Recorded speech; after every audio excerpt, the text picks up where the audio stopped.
Hello, Professor Hanrahan. Kim Cubbage here, and I am about to do my PowerPoint presentation or oral presentation for you. I wanted to start by giving you a little bit of background. The presentation is on MGB Inspection Services. It is a home inspection company, and it's owned and operated by just one person. So it's a one-man show. He books all of his inspections, he does all of the inspections, and he does all of the reports for the inspections. I'm the bookkeeper. Okay, so let's get started.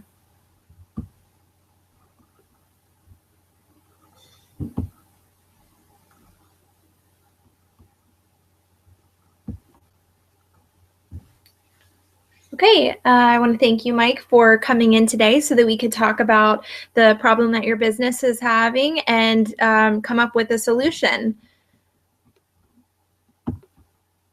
So the overview is, as you know, the business has been successful for the last 22 years, and I have been the bookkeeper for the last 7 years. So over the last 7 years, I've had a chance to really look into the financials of the company and the processes as well. I have noticed some things that I think need to be addressed. So if you take a look at this picture, you can see that it's obviously a very cloudy day there. The important part to look at, though, is that there is a little bit of a ray of hope or a ray of sunshine. So with that said, over the last 4 years, there has been an increase in the number of reporting errors, and that increase not only costs money, but it costs time to fix those reporting errors, because you need to evaluate the situation and then have a contractor come in and fix those problems, and then those costs are at your disposal. So we can look here, and this is the annual error payout, and this is from 2012 on up until 2015. So as you can see, in 2012, the amount of error payout was $262. In 2013, it was $1,062. In 2014, it was $2,794. And then last year, it was $3,826. So it has increased over the last several years. And that increase has also been a part just due to the fact that your services have been highly demanded and increased over the last 4 years as well. So the opportunity here, though, is, as you can see from the picture, there's going to be cracks with any business, and in order to get down to the root of the problem and solve that problem, you have to look in between those cracks. And so, in order to do that, I took a look at the business's financials for the last 4 years to establish how much that you had paid out. I also contacted other local home inspectors and interviewed them and saw what their processes were and how many errors they were having or reporting. And then I went to the NASHI and ASHI sites, which those are the National and Association Home Inspecting Companies who certify home inspectors. So the situation that I found most frequently was that the scheduling was an issue. So the way that you're currently scheduling is 3 to 4 inspections per day. Now, whereas the other local companies and even ASHI and NASHI, they recommend 2 to 3 inspections a day. Those inspections take 3.5 hours, and then you have another hour after the inspection in order to process the report and get that out. And if you're doing 4 inspections a day, that ends up being, a 14-hour day, and it's really just not very doable. You're overworked and you're tired, and you can't have a clear mind with such a long day and such a short amount of time for sleep and rest and relaxation. So another situation that it seemed that came up was the inspection method process itself. So if you look right here on this this floor plan, you can see that if you were to go into a home through this front door, and you would turn right, and then from there you would just turn left and then turn right and turn left, and you would cover every wall in that room before moving on to the next room. However, the way that you do your inspection process is the way that the report is set up. So the report is set up, let's just say it talks about all of the windows. And so you would be going into one room and then the next room and kind of trying to track down each window and see if there's any problems or discrepancies, and then report those based on what your findings are. Whereas I notated that if you were to do it not based on how the report is set up and how actually the home is set up, and just making sure that you walk into a room, you cover all of those walls before moving on to the next room, the chance of missing something would be less likely.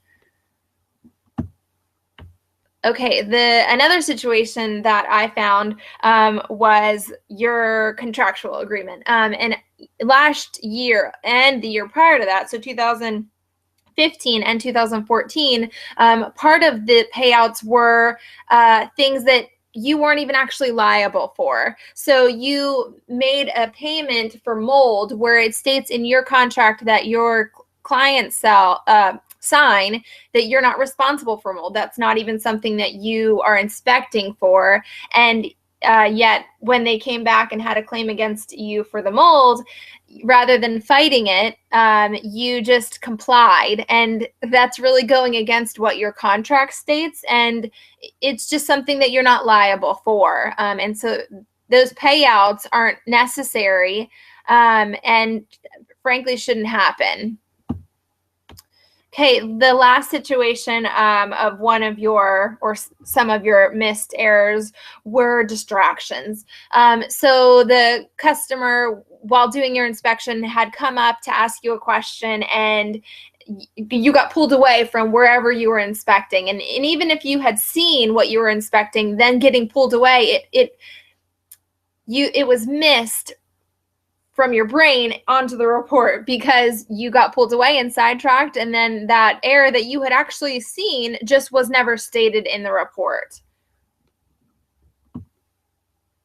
So moving on to the alternative analysis and coming up with the alternatives, we're going to first look at the scheduling. So what I have proposed is that you do a specific methodology in your scheduling. I think that what should happen is that you should be booking out furthest inspections first, and then as the days get closer, you can start booking the last minute inspections, because with the real estate industry, there's always going to be a need for last minute inspections. People are calling daily and saying, do you have anything tomorrow? But if you push them out a little bit, rather than putting them in as a first come, first serve inspection, then the risk to that, or the benefit to that, would be that you'd have a longer schedule. You'd be able to see your inspections out 2 weeks versus just see a full week ahead of you. And then if those inspections were booked at only 2 to 3 per day that NASHI is recommending and other local home inspectors are recommending, you'd have more time to focus on the inspections that you're doing. Those 2 inspections that you're doing per day, you can slow down and take your time and make sure that there aren't any misses, and possibly even finish your report on site before you leave that inspection. You could hand over your report to your customer. Now, with that change, or with that alternative, there are going to be a few risks, and those risks would be income. Obviously, if you're going from 2 to 3 inspections, or I'm sorry, 3 to 4 inspections per day, and you dial that down to 2 to 3, there is going to be a little less income coming in. However, the amount going out in those error payouts would be reduced. And then the other risk would be customers. And your customers are real estate agents. So when they are booking, they want to be booked right away. And so some of those are going to have to be turned away. That's just, a necessary evil. But at the same time, I think that your integrity will stand stronger by reducing the amount of inspections that you're doing. There's even a possible alternative of having a helper, hiring a helper, and then associated with that would be the cost associated with hiring that. But then if you're able to do those 3 and 4 inspections a day with the helper, the cost that's incurred with that helper is so minimal compared to the income.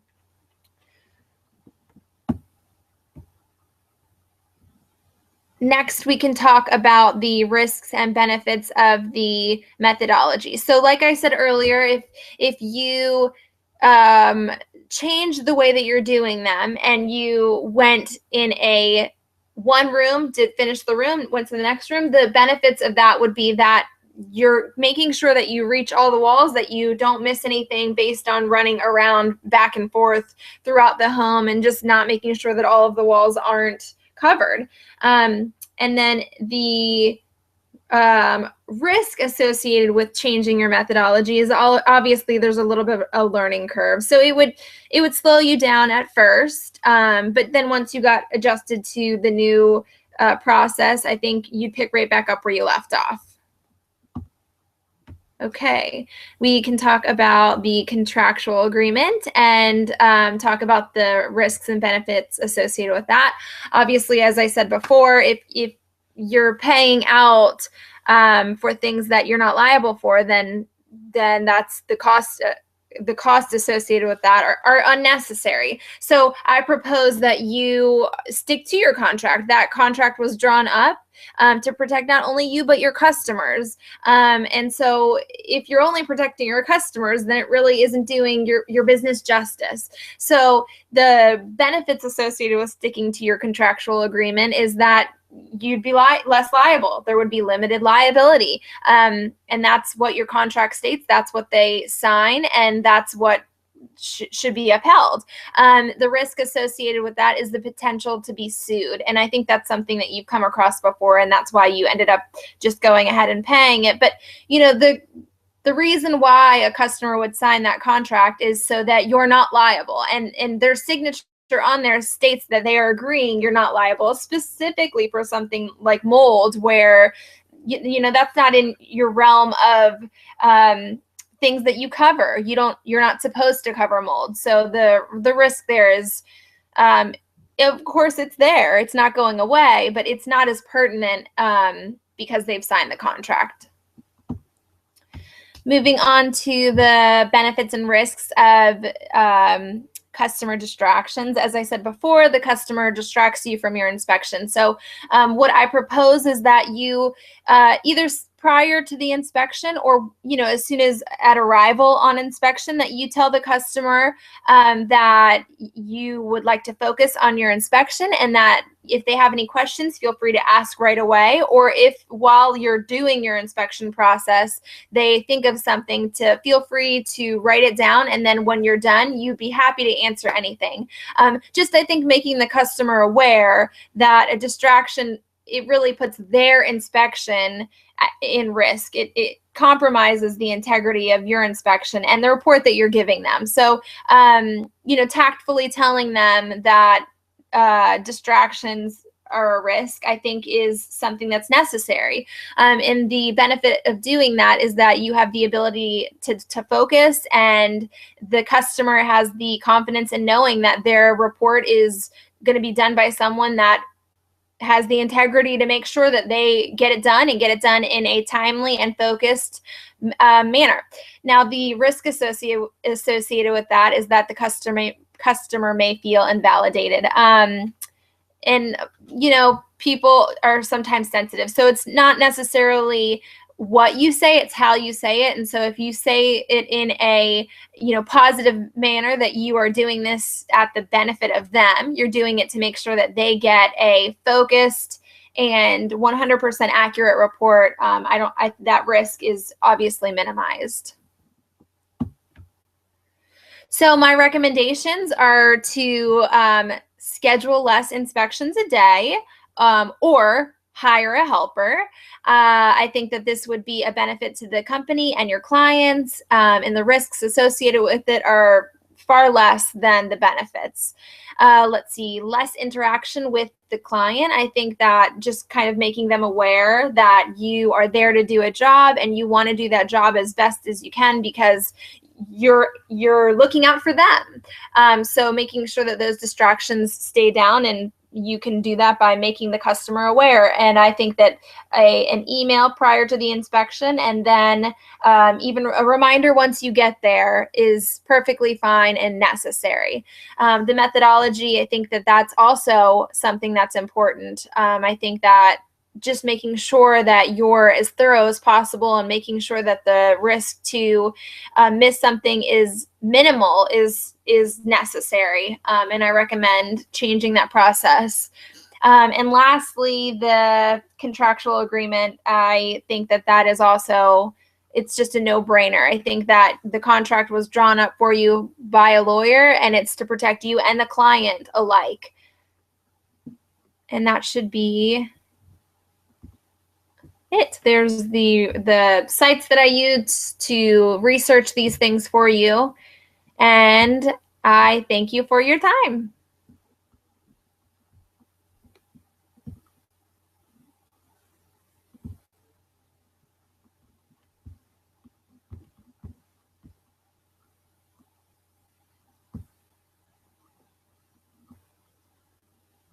Okay, I'm back. I hope that you enjoyed that, and I will look forward to getting my grade. I looked forward to this class. Was very educational, and if this is the last time I see you, thanks again. And I had a wonderful time doing this and learning this process. It was interesting to say the least. I had my fair share of technology difficulties with this Google Hangout, so I'm hopeful that everything worked out and that you were able to view the PowerPoint presentation and that it works.